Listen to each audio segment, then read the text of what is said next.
que se acabe, me vale que se acabe. Hey, ve cerrándole al agua, carnal. Le voy a cerrar porque el agua yo quiero cuidar. Estamos a tiempo. Cada gota importa. Gobierno de Mexicali.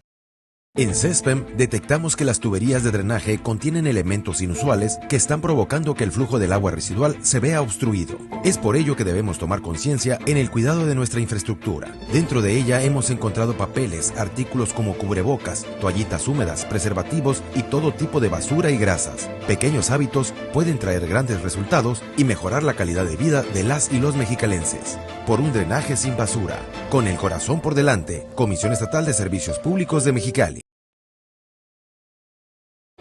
Bastantes resultados muy positivos, me voy muy contenta de la respuesta de las organizaciones civiles de colaborar en equipo con la autoridad para generar una comisión estatal de cáncer, que es algo que nos hace falta, sobre todo por la colaboración que se puede hacer de esa manera de coadyuvar con la autoridad, en cuanto a que las organizaciones civiles son las que propiamente tienen de viva voz la información, saben qué es lo que está pasando, saben la atención que se le está brindando a pacientes o cuál es el desabasto de medicamentos. Entonces, lo que se busca es que a partir de este primer parlamento en el tema de cáncer podamos partir a una serie de acuerdos y parte de ellos es la creación de una comisión estatal. Estaremos presentando la iniciativa de reforma para poderlo constituir. De igual forma tendremos una reunión de seguimiento a mediados de diciembre y bueno, con esto lo que se va a generar es un registro estatal de personas y familias con una persona que padece cáncer y de igual forma el registro del abasto de medicamentos en donde estamos parados en Baja California. Lindero Norte. Periodismo sin fronteras.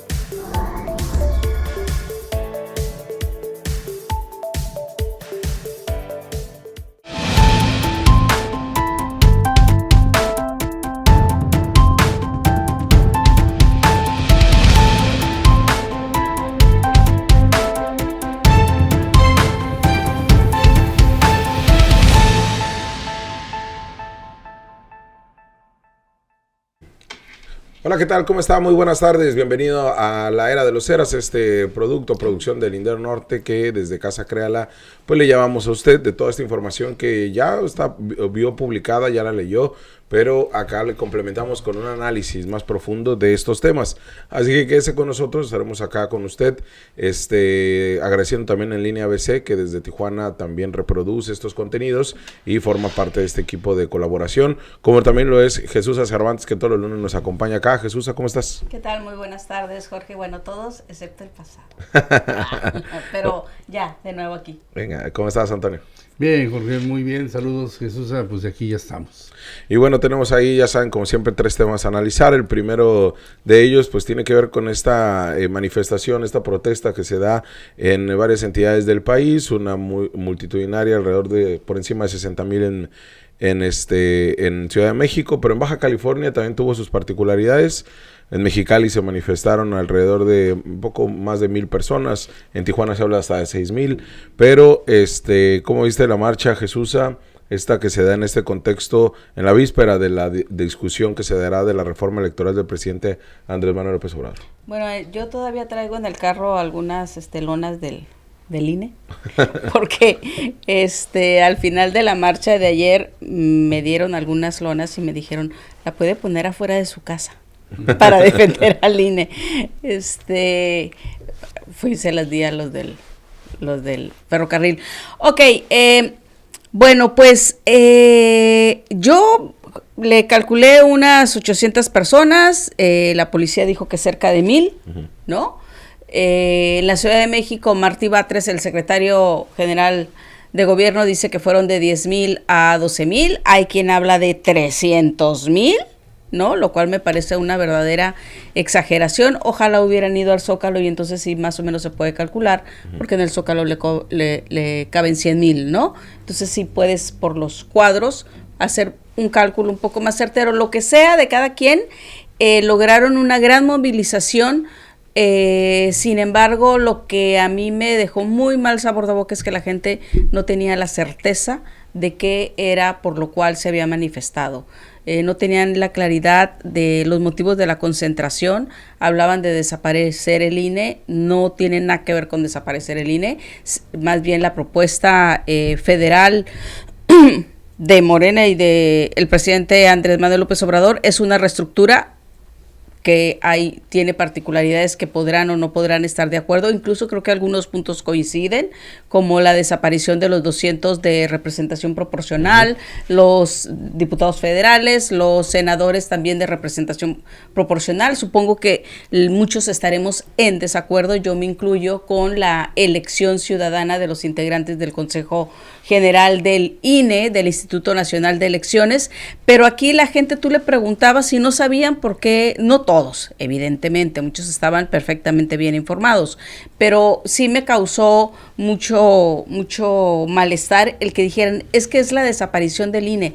Volvemos a lo mismo, son manifestaciones donde llevas acarreado, lo mismo hace Morena, el PRI, el PAN, son acarreados, y mientras la población no sepa exactamente qué es, cuáles son los motivos por los cuales se está realizando una movilización, no pasará de ser únicamente esto, una concentración que no va a tener consecuencias, ¿no? Tú debes de tener movilizaciones hacia adelante, que haya una buena, por ejemplo, a mí me gustaría que los que están manifestándose se pudieran movilizar a la Ciudad de México, o toda esa cantidad de personas que estuvo en la Ciudad de México, que el día que se vote estén en San Lázaro, que tomen San Lázaro por la parte de afuera. Claro que siempre hay la posibilidad de que sesionen en otro lado, ¿no? Como lo hicieron en algún momento Enrique Peña Nieto, que se fueron a sesionar al Centro Banamex, pero es una manifestación muy viable, la pueden hacer. Yo no estoy de acuerdo con que se elijan los consejeros de manera ciudadana, porque debe de haber gente preparada totalmente. No es fácil la reforma electoral, no es tan sencilla como algunos quisieran hacerlo y reducirlo a una desaparición del INE, porque no tiene nada que ver con eso. Pero hay otro elemento que a mí sí me gusta muchísimo, y he de decir que lo celebro, y lo celebro hoy, y lo he celebrado siempre, y siempre he estado en desacuerdo. Cuando se votó la iniciativa 97-96, a mí me tocó estar ahí en las discusiones. Se dijo que para evitar que el crimen organizado se infiltrara en el Consejo General del Instituto Federal Electoral en ese tiempo, y también se dijo que para evitar el pase de charola, como ustedes recordarán, tú, Jorge, eras un pequeñito todavía, pero Toño se acordará muy bien que en 1993 se reveló el pase de charola que hizo Carlos Salinas de Gortari a diversos empresarios, que incluso ganó un premio nacional, creo que fue el último premio nacional de periodismo que daba el gobierno, que se lo dio a Francisco Barradas del periódico El Economista. Sacó esta nota muy bien reporteada, muy buena nota, y a partir de ahí se dijo, ok, vamos a hacer que el presupuesto de los partidos políticos ya no sean los empresarios, porque se reclamaba que los empresarios ponían y quitaban, más cuando surgió todo lo de OHL con Enrique Peña Nieto, y que se habló de una elección comprada, ¿no? O sea, el propio Morena lo dijo y lo repitió hasta el cansancio, el PRD también lo dijo hasta el cansancio, que estaba en contra, y se manejó que fuera entonces una proporción de 30-70, 30% de gasto de la militancia de los partidos políticos y 70% del gobierno federal. Se dijo que no se iba a permitir que estuvieran los empresarios. A final de cuentas, el sector empresarial nunca ha dejado de apoyar, que es toda esta campaña por debajo del agua de la doble contabilidad en hacia los partidos políticos, hacia los candidatos. El propio Andrés Manuel López Obrador tuvo muchísimo dinero por fuera de la campaña. Y el otro punto, la gran cantidad de dinero. Cuando se votó la reforma 1995-97, se dijo, los 12 consejeros electorales que ahora va a haber en el Instituto Federal Electoral, necesitamos que no tengan participación del crimen organizado, que no acepten, que tampoco se pongan débiles ante estos grandes cañonazos de dinero. Entonces les vamos a pagar lo mismo que un ministro de la Corte. Está en la Constitución. De ahí entonces que ahora que se hizo el reglamento a la Constitución para que se diera cumplimiento a que nadie ganara más que el presidente de la República, hoy Instituto Nacional Electoral dijo no. Yo me amparo, la Constitución me da la razón, yo puedo ganar seguros viáticos y más de 200,000 pesos al mes, que es lo que ganan igual que los ministros. Yo con esa parte estoy totalmente de acuerdo, que no importa si lo reduces o lo amplías el propio Consejo, o más o menos de los 12 que hay, pero que no ganen esa gran cantidad de dinero y que no estén electos por la ciudadanía. Muchísima gente no sabía nada de esto, ni siquiera entienden lo que son representación proporcional, mucho menos cómo se distribuyen los senadores. Esto la gente no lo entendía. La manifestación que hubo fue en contra de Andrés Manuel López Obrador. No fue una manifestación, desde mi punto de vista, en contra de la reforma electoral, porque no tenían esa claridad, creo yo.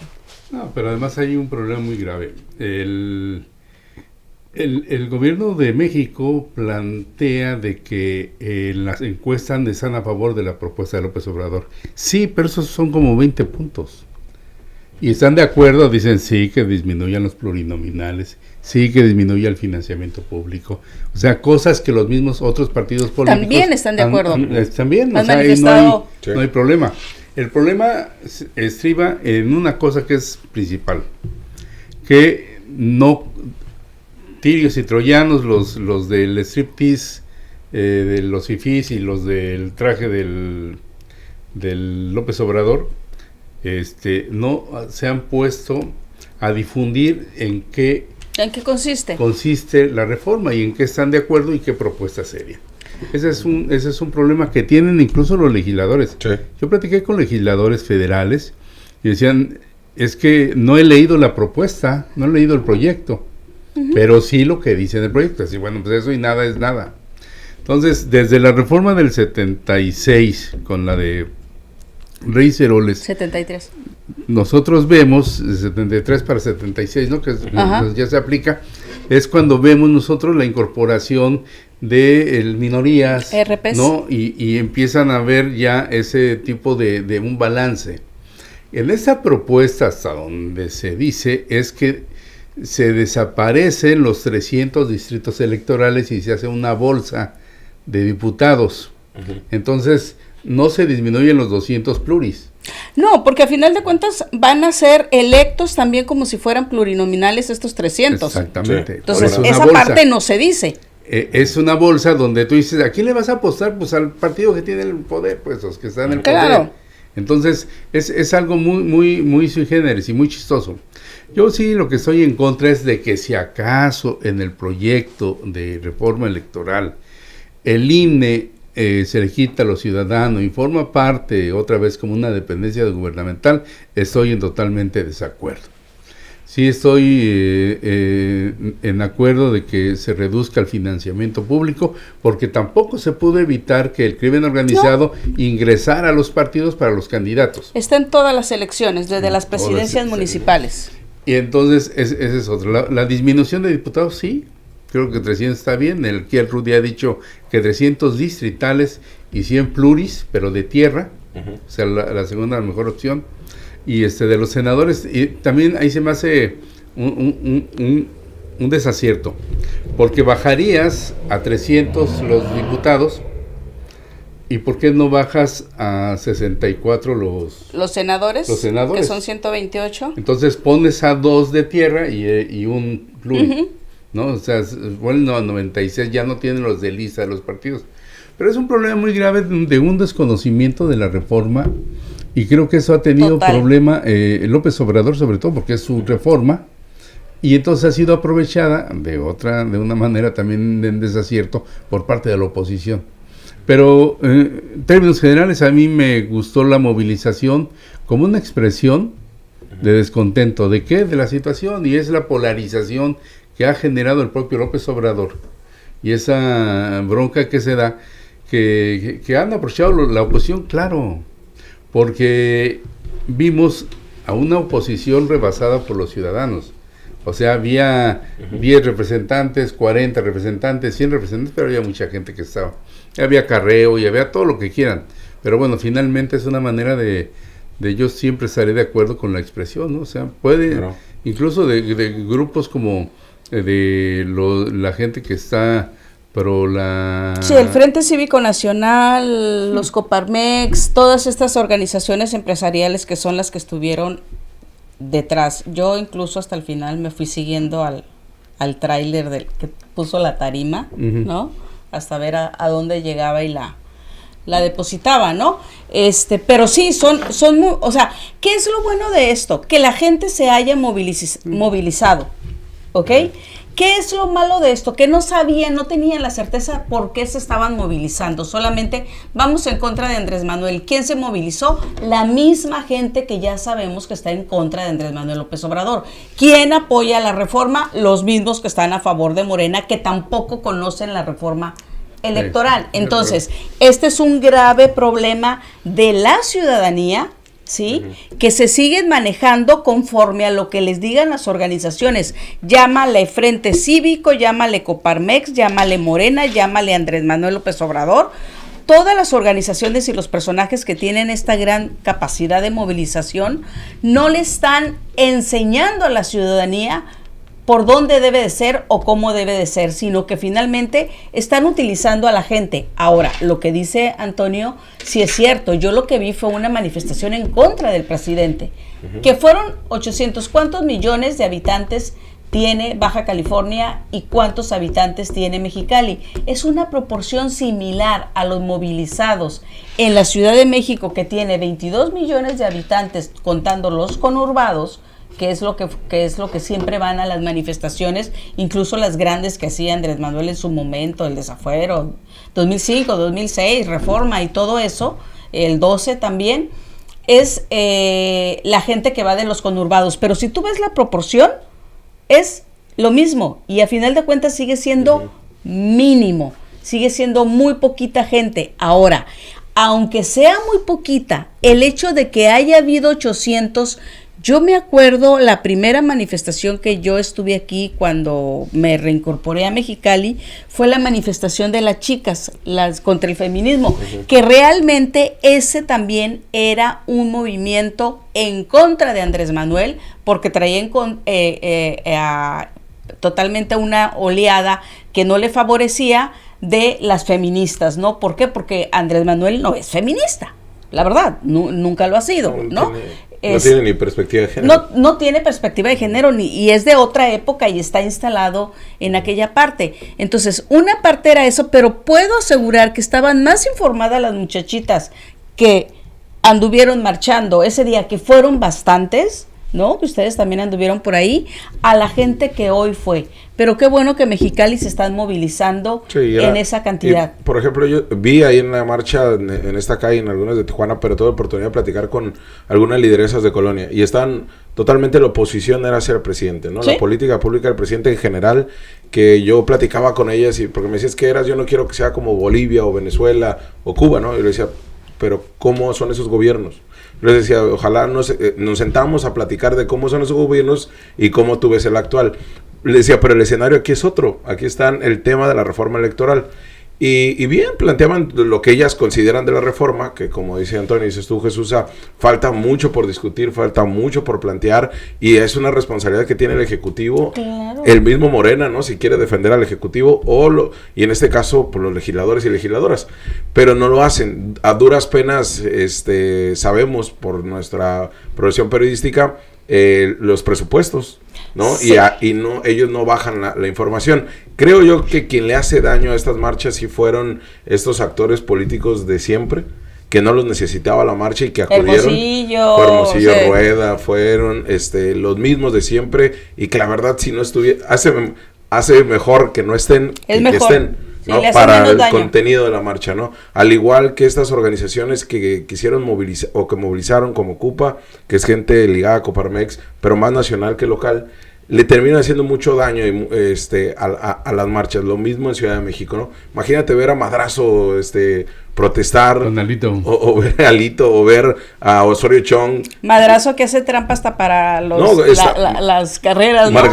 Margarita Zavala, ¿no? Sí, hombre. O sea, yo creo que ahí sí es lo que termina, o igual Gustavo de Hoyos, o sea, le terminan por dar este contenido político grillero que a AMLO le nutre y que lo sabe manejar muy bien. Y que ellos caen. Exacto, incluso si hubiera sido una marcha de 5,000, hubiera sido muy buena. Claro.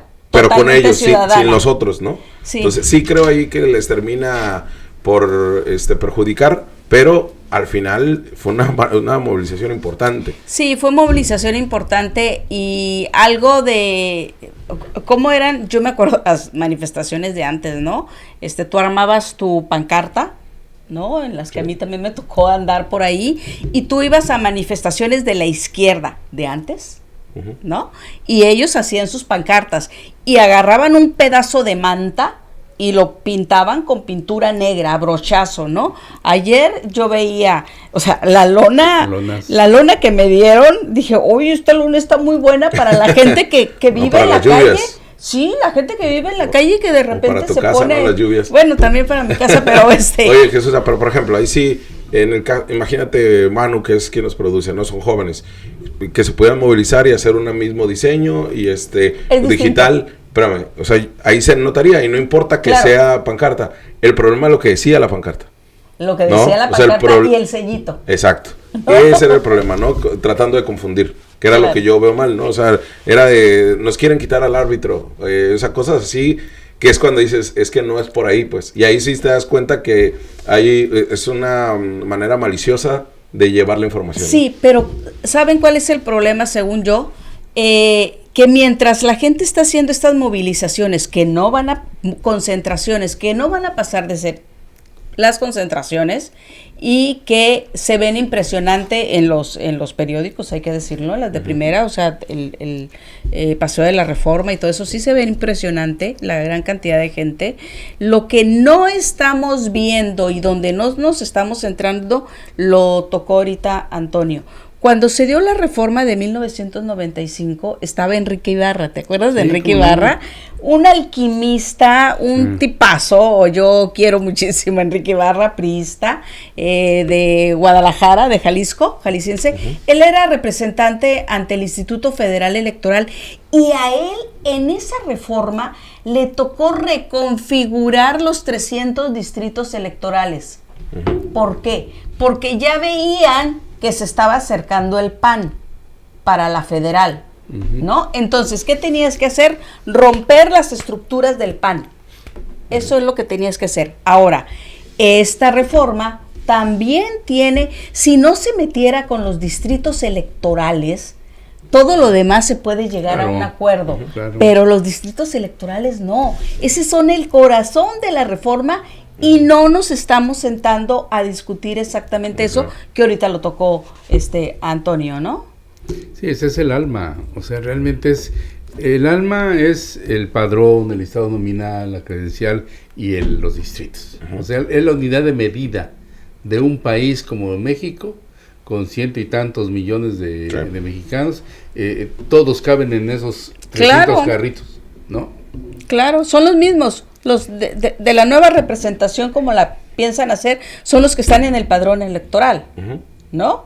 Ahora, el padrón electoral ya ha sido tan traído y paseado, lo han hackeado creo que como 3-4 veces. Y lo han vendido. Y lo han vendido a empresas, y lo han transformado, y la lista nominal con fotografía tampoco ya está muy confiable, y luego quieres meter el voto electrónico cuando acaban de hackearte todas las oficinas, casi todas las oficinas federales. Entonces, no me parece serio, no me parece seria la reforma electoral, ni tampoco me parece seria, ni medianamente enterada la oposición de lo que es la reforma electoral, porque la oposición no sabe qué hacer, lo único que hace es seguirle el paso, tratar de seguirle el paso a Andrés Manuel, y ese ha sido su gran error a lo largo de 4 años. Mi tata para mi nana, Jesús Francisco Licea, saludos al 43.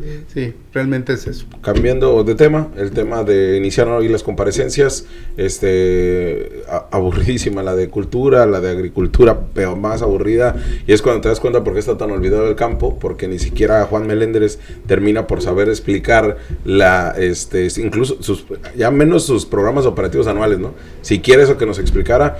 Pero bueno, yo creo que la del día de hoy se lleva la del secretario del Trabajo, pero es un tiro directo con Sergio Moctezuma, el exsecretario. Claro, y secretario contra exsecretario. Y creo yo, no sé cómo ven ustedes, que ese va a ser el tono, ¿no? De estas comparecencias.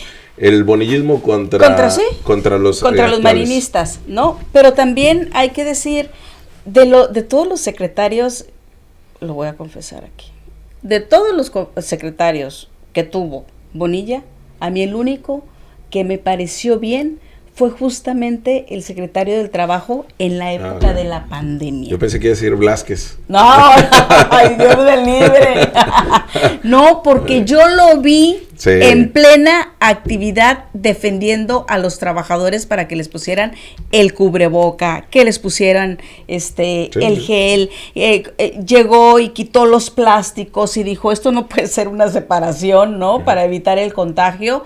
Y los cierres. Y se metió a las empresas, ¿no? Se metió a las empresas, se metió a la friega, ¿no? Sobre todo en un momento en que te podías contaminar, ¿no? Entonces, creo que él sí fue un buen secretario desde mi punto de vista. Al inicio, ¿no? Al inicio, hasta que lo frenaron. Claro. Sí, lo frenaron. Si sigues por ahí, no va a haber diputación, ¿no? Porque el tema era la parte de que tenemos que reactivar la actividad económica. Entonces, con todos los sellos y todas las inspecciones que hacían, para abajo. Pues venía para abajo. Se impuso Mario Escobedo, ¿no? Y Mario Escobedo dijo, ni más paloma, y Bonilla dijo, tiene razón, y entonces ya se fue haciendo de lado Sergio Moctezuma, pero la primera parte fue muy buena. Fue muy buena, y luego vinieron estas dos cartas de las empresas transnacionales, ¿no? Para que las reabrieran, las que él había cancelado. Sí, Mario Escobedo fue realmente el artífice fue el que manejó la política de salud, Mario Escobedo, realmente en Baja California, y ya le debemos todos los contagios en los centros laborales. Y bueno, ya después, pues Sergio Moctezuma, que es lo que se le cuestionó también, esta parte de la tranza que hizo con la justicia laboral. Bueno, ahí entonces, sí, Dios mío. Y ahí fue donde terminó desencantado. Pero también pudimos entrevistar al final a Regui y desconocía los temas, O sea, total, el expriista. Sí, o sea, Arregui, que ha convertido la Secretaría del Trabajo en un nicho priista del gobierno de Marina, pero, por ejemplo, le cuestionamos notas que ya hemos publicado en Lindero Norte, que tú las has manejado también, Jesús, sobre las outsourcing, y desconocían las empresas, el número de empresas que incluso en fichas informativas ya nos había dado, ¿no? Y desconocía qué es lo que se ha hecho. Ni él lee el trabajo de sus asesores. Es verdad, es preocupante porque él hablaba de esta transformación y de ahora trabajar juntos con el empresario, pero él le decía, secretario, pero no está en campaña. O sea, acá viene a informar con datos duros. Y eso creo yo que debe de ser, bueno, estoy convencido que debe de ser lo que debe de manejarse en las comparecencias. La información, el dato duro. Claro, pues. Y lo que hablabas ahorita del campo, ¿no? O sea, eso sí es verdaderamente triste porque ahorita vamos a entrar en un problema de una crisis alimentaria, ¿no? Se está tratando de obligar a que se importe más maíz transgénico, no se quiere, y parte del granero de México es Sinaloa y una buena parte del distrito, porque todos me refiero Baja California, esta parte, y Sinaloa forma parte de un mismo distrito agrícola que es el que le da de comer al país, ¿no?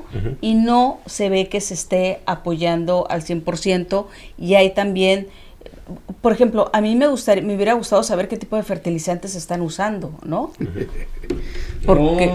Porque está totalmente desquiciada esa parte. Y no hubo números, no hubo dato duro. Cuando empezó el problema entre Croacia y Rusia, la bronca de los fertilizantes, uno de los planteamientos que hizo Juan Meléndez que no había problema, porque se podían conseguir en Sinaloa. Dices, gulp, ¿no? Pero yo he buscado 2 veces al señor Juan Meléndez para entrevistas, para trabajos especiales. Y la verdad, le he mandado incluso el cuestionario y nada. El señor desconoce totalmente, incluso en el trabajo sobre la propiedad social. Ahora lo que hiciste. ¿No? Sobre los ejidos y cuántos siguen siendo ejidos y cuánto ya es propiedad privada, desconoce. Y además, híjole, tú puedes decir, está bien que desconozca, pero estamos en un momento histórico donde gran parte de la producción que se genera en Baja California es de exportación y no trae beneficios a los agricultores más Así que la es. renta de la tierra. Y eso, si no lo conoces, si no lo sabes, es tan sencillo decir, bueno, no es lo mismo ser secretario de Agricultura que ser el dueño de la lotificadora de donde es dueño. De donde es dueño y donde yo compré, ¿no? Cierto. O sea, son dos cosas diferentes, Sí. pues. O sea, y sí es muy triste. Y perdón, ahí va lo peor todavía, lo más triste. Cuando tú llegas a una glosa, lo más importante es, tienes que comparar. Cuando llega el funcionario y en el informe de gobierno vienen muchas acciones, todas las acciones, ¿no? Pero tú como diputado o como analista tienes que estar revisando lo que es el Plan Estatal de Desarrollo, el Lo plan prometido. municipal, las promesas de campaña, Sí. ¿no? Y el informe, de tal manera que vayas viendo si está bien, que tenga referentes. Si cumpliste o no en un año. Y nadie, o sea, Tus simplemente metas. hicimos dimos 1000 despensas, y eso es bueno o es malo. O sea, no hay referencias. Y hay una obsesión con los videos, ¿no? Aparte. Ah, no, además son informes viejos, pues, o sea, lo que platicamos. Hay algo que yo no me enteré y sí me quedé con la gran duda. Cuando se presentó el informe de Marina, hizo finalmente el libro, Sí. ¿no? ¿Y se acuerdan de aquella gran discusión y que no se aprobó al final esa partida para que hiciera el libro? ¿Y de dónde salió el dinero para el libro, los videos y todo eso? Ah, ok, ya sé cuál dices. No, sí, venía de parte de la... ¿Secretaría de Cultura? Sí. O sea, pero sí se la... No, esto sí venía de su oficina. Ah, ok, O de sea, oficina dinero de la... del Sí, porque Ejecutivo. sí se pregunté porque los tomos, ¿no? Sí. Del libro de informe de gobierno, sí. Porque el otro era la justificación, ¿no? Ajá.